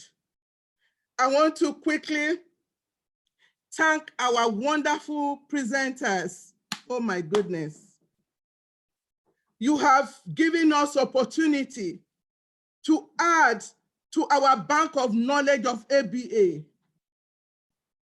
You brought in so many resources that is going to make us to move a step forward again. Thank you, thank you. I want to quickly say that this is just the beginning also. We will continue to rely on you, to call on you when we need to, because ABA requires mentorship. You don't have all the answer. No matter how long you are in it, you need some time to consult. You need a mentor. And that's why this structure is made in that form. We have the RUBT ABA Tech that we require supervision because we are not dealing with iron or inanimate objects. We are dealing with human beings. And so everybody must be ready to humble themselves and work within your area of competency. I have listened to everyone. And that's why we also have the BCABA and the QASP still having some element of supervision and monitoring, because we don't want to bring harm to our consumers. And listen, we said ABA is a new profession.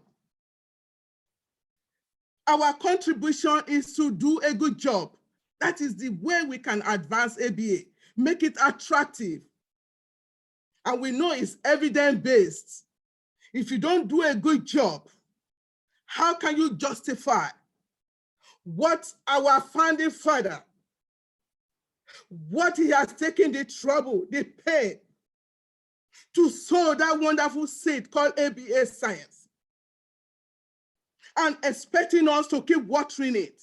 So that takes me to the ABA professionals. I will say, in what way are we watering it?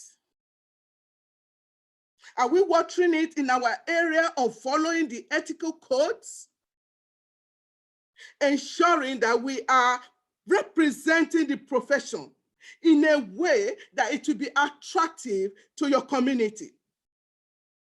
It will be attractive to the government, to institutions, to international bodies, because we are talking about funding.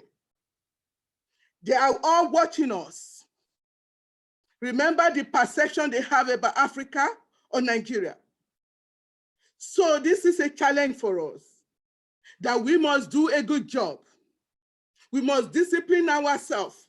We have all it takes to deliver. We have the socio-cultural background. We have the knowledge. We have the zeal, the strength, the ability.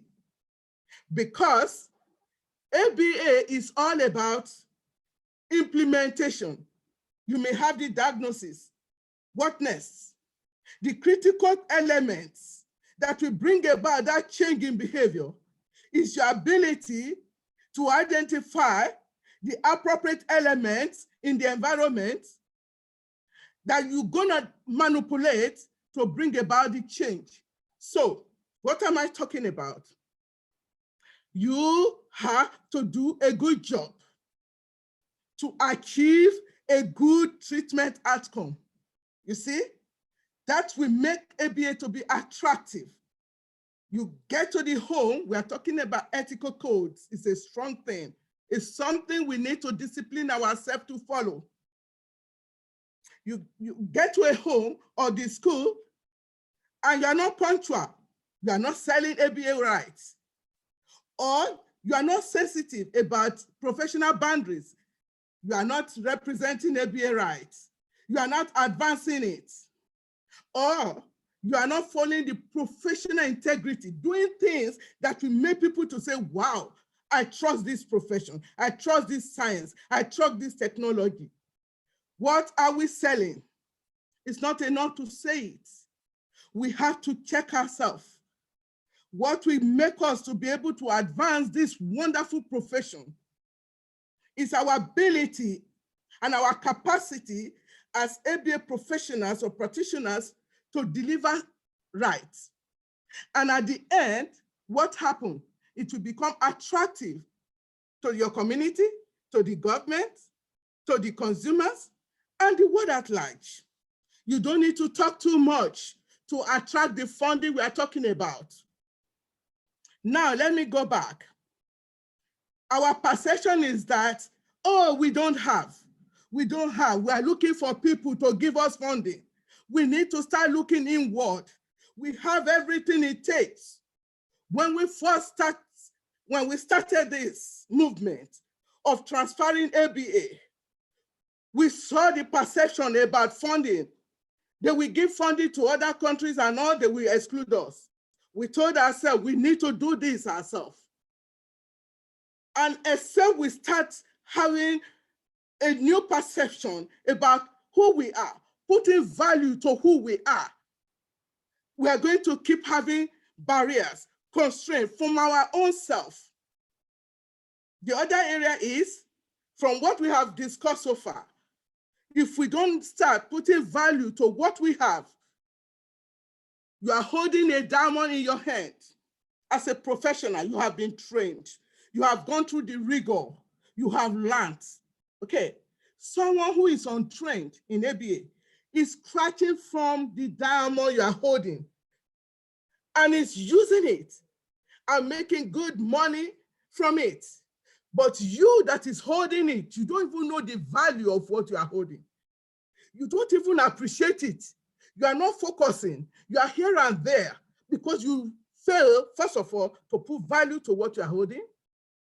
Then you will now fail to realize the hidden talent in that profession. We say it's a new profession. When I discovered ABA, I saw that it's not just for the consumers.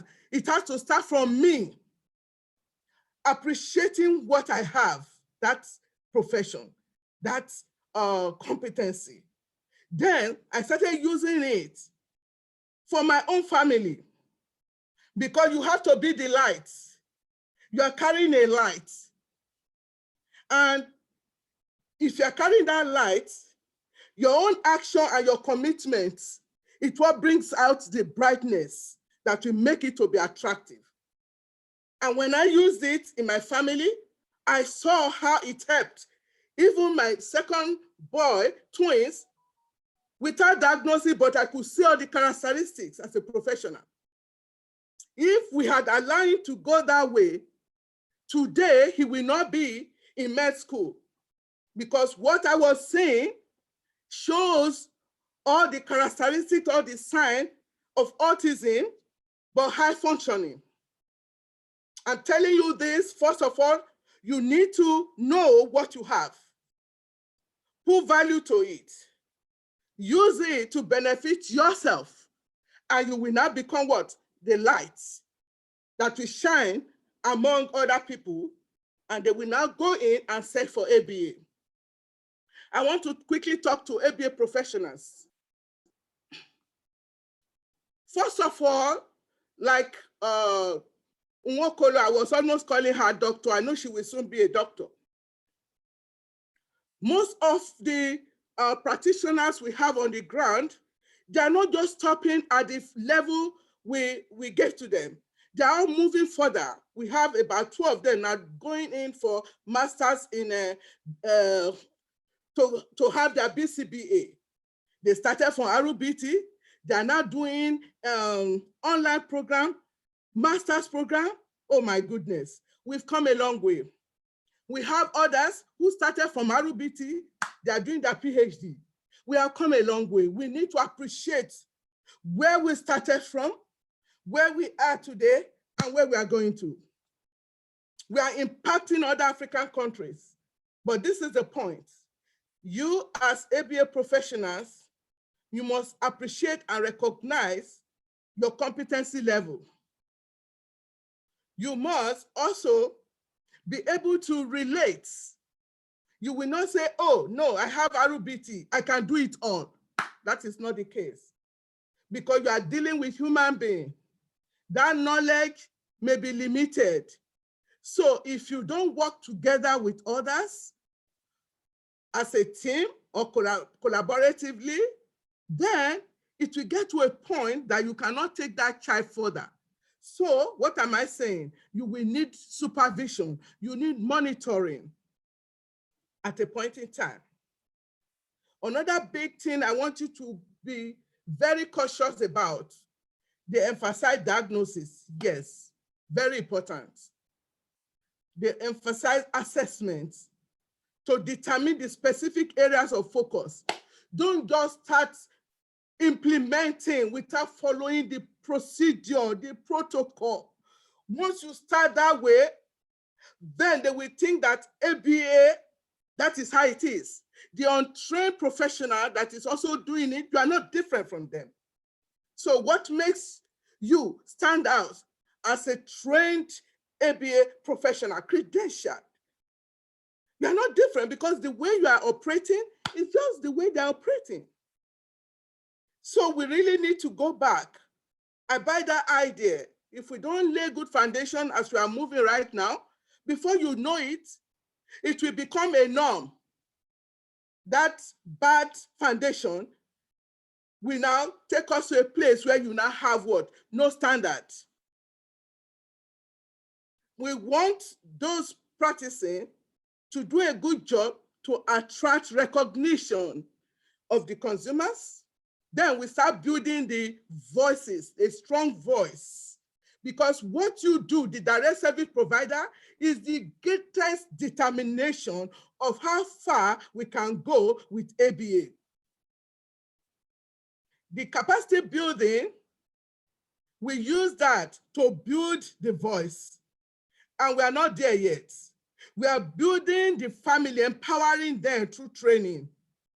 Just like in America, it was the women, the parents of children living with autism that pulled their power together, their voices together to bring about the change in the system. And that's why we all should focus on making sure we are doing a good job to attract parents, because if you deliver right, the parent will be convinced. Well, if you go there and start doing anyhow, The parent will not see the difference between you and the one that is not trained. And even to bring out the money to pay you the costs or the fee that goes with your services, the parent will not be motivated to pay it. You will not be rated well. So we need to really go back, step back, acknowledging what we have. What are those things we need to do to make this profession attractive for recognition? Then build the strong voice across Nigeria. Remember, Nigeria is one of the populous countries in Africa, in the continent, and we are in the forefront. But the biggest problem we have is self-attitude, competitive mind, very quick at wanting to make the progress. Somebody just trained you. You want to be ahead of that your trainer or your mentor overnight. ABA is not like that. It is systematic. It is a process. You need to collaborate. You can't do it alone. And you need to refer when you are stuck. Sometimes I do call Dr. Ed when I'm stuck. I call some other people I know that when I'm stuck. I'm not still there, I'm still learning. So we need to change that our attitude of self, competitive spirit, strive.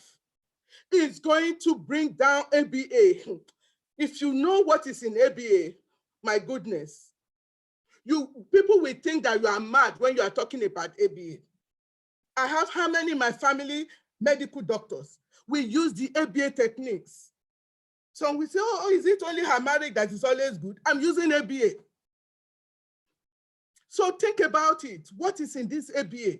Some people that cannot go through the process of getting educated because of the rigor and the financial involvement, they tend to want to play ABA down because they can't get it. They are threatened by you coming in. So if the body of ABA is not united, it's bringing in element of competition and all, we can't tell each other the truth. We can't support each other. Then how do we advance ABA in Nigeria to the extent of now giving other African countries the opportunity to grow also? Let us look at the potential professionals. They are out there. If what you are saying, your statements is bringing down other ABA credential professionals, you are bringing down the profession, how will you attract others to come into the profession? So even when we see something wrong, there are different ways of correcting each other. There are different ways of relating. If you cannot do this, there are other people, if we work together, that you can tell, then we look at issues. So Urban had a long way to go and a lot of work to do. But first of all, we need to put our hearts together. We need to recognize each other's potentials and position. I want to talk about other related professions. We are having huge issues there. Relating with other professionals is a big thing. We must humble ourselves. You will not come under that multidisciplinary committee to start talking as if you are better than others. No. There are ways under behavior that you play with words. There are ways that you use words to make the other person feel comfortable. There is no profession that is substandard to the other. We are all working together as a team towards the same goal to bring about improvement in the life of that individual that needs our services. So we cannot do it alone. We need to learn how to work with others, respect each other, use effective communication, be ready to share without holding back, and also, above all, respect each other the way they are supposed to be respected. The biggest area for us is parent training. encouraging collaboration to build trust. If there is no trust, no matter how good you are, that person will not believe what you are bringing. Trust is a big thing. If there is no trust, relationship cannot move forward. Teamwork cannot work. Collaboration cannot work. So we need to emphasize training of parents. We need to empower them, because if they understand this, they are the biggest voice that we need to advance ABA. Our community, when we talk about our community, the institutions, the schools that we are visiting, the churches, the mosque, whatever we are doing at our own local position, we must learn to always raise awareness about ABA, the efficacy of ABA treatments. At any parts that you find yourself, that little position that you find yourself, opportunity, use it as an opportunity for propagation of ABA. The government, except we put our hearts together, it will be difficult for us to gain recognition. The laws are there, they are not being implemented appropriately. What is ABA doing? If we are not able to put our hearts together, it is difficult for us to penetrate the institution, the universities, to penetrate the government. So when we start speaking as a voice, let's say there's an issue. We are saying, how do we reach Ministry of Education or Ministry of Health to tell them about the efficacy of ABA to education, to the health sector, to the judiciary, to prisons, to police. Only you cannot do it as your institution or agency. We have to do it as a body, a strong voice. Whatever connection you have, you are a lobbyist for what? The propagation of ABA. Because ABA, if Nigeria can embrace it, it's not just for people with developmental disabilities alone that we will impact. We will impact the system, the governmental system, the political system. All those things that are not being done right, ABA can be used all across sectors or profession to bring about the desired change in behavior. But how do we do this? We need to sell it together. We need to have a strong voice. On that note, I'm going to say, this little light of mine, I'm gonna make it shine. ABA. This little light of mine, I'm gonna let it shine. Let it shine. This little light of mine, I'm gonna let it shine. Let it shine. Let it shine. Let it shine. On that note, I say thank you. Congratulations, Aban. Congratulations, Nigeria. Congratulations, Africa. This is a beginning of a new dawn. On that note, please join me in clapping and wishing Aban well and the advancement of ABA in Nigeria and in Africa in general. Thank you. Wow, awesome. There is nothing more to add. Thank you, everyone. I hope you all have a good night, good evening, wherever you are. And let's hope to see one another again and soon for another virtual and in-person conference coming again. With that, I think without any other thing coming, we are announcing that that's the end of the conference. Thank you. Goodbye, everyone. Thank you so much. You're welcome. Thank you.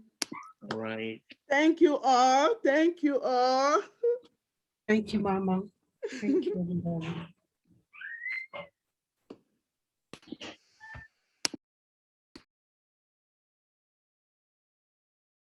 Wishing you all the best. Dr. Oki.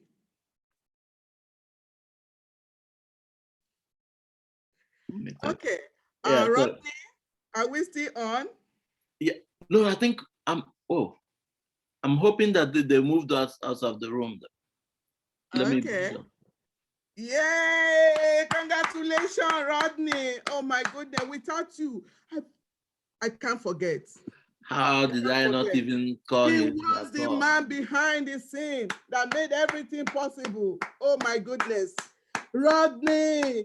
Woo! Rodney, respond. Show your face, please. Thank you, thank you, thank you. Wow, a big success. Yes. Oh my goodness.